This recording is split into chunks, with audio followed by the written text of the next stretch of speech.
My name is Paul McKnight. I'm 60 years of age now. I'm a former stockbroker. I had quite a passion for motorcycles. I used to restore vintage Japanese motorcycles. One of the reasons I enjoyed riding a motorcycle was the freedom it gave you.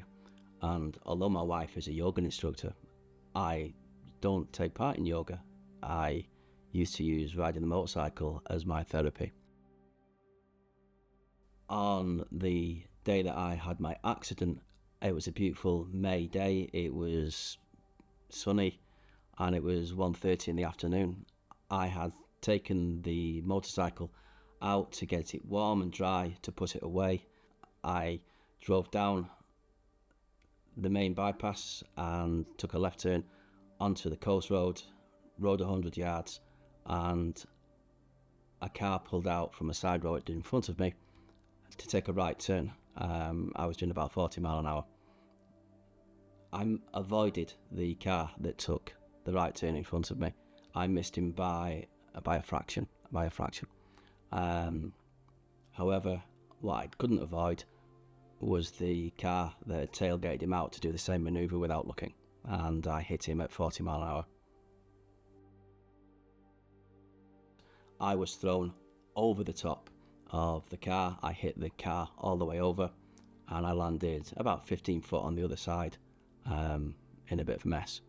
I landed on my left arm, which I managed to break the radius completely. That's a compound fracture, and my left arm was stuck out at 90 degrees. And I'd also fractured my pelvis in 6 places. I think one of the hardest parts of the whole recovery process was not learning to walk again. That was just a painful process. But it's a bit trite to say, but it really is one step at a time. You do the exercises, you keep at it, and you can see the benefit. It comes along. One of the hardest parts was the damage to my left hand. The surgeon, she said to me, looking at the x-ray, and she said, I've never seen damage to an arm this bad and the arm still be attached, which was quite an eye-opener.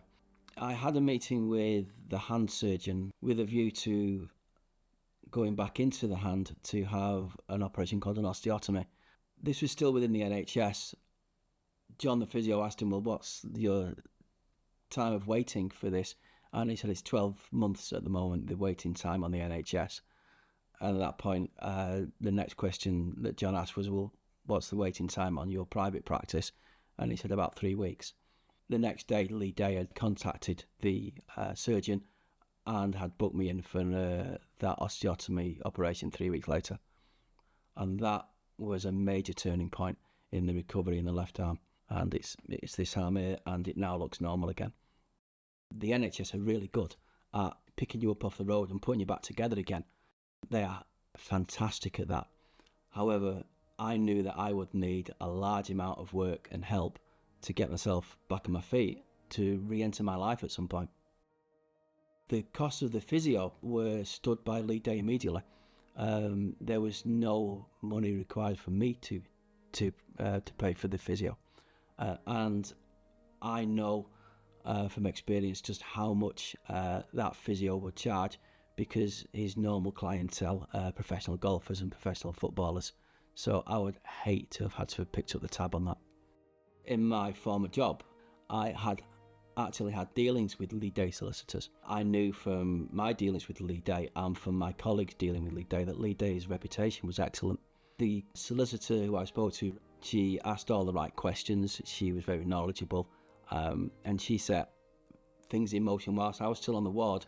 She looked at getting the witness statements, getting the police reports, trying to see where we could get information immediately. What the claim and the settlement of the claim has allowed me to take comfort from is that I will need further surgery. All the surgeons have told me that I will require to go back in and have more adjustments made. Having the assets in place to finance the surgery and the recovery from the surgery is a major plus. Well, the first thing I would say to someone in that situation is be positive. Talk to your surgeon, talk to the medical staff.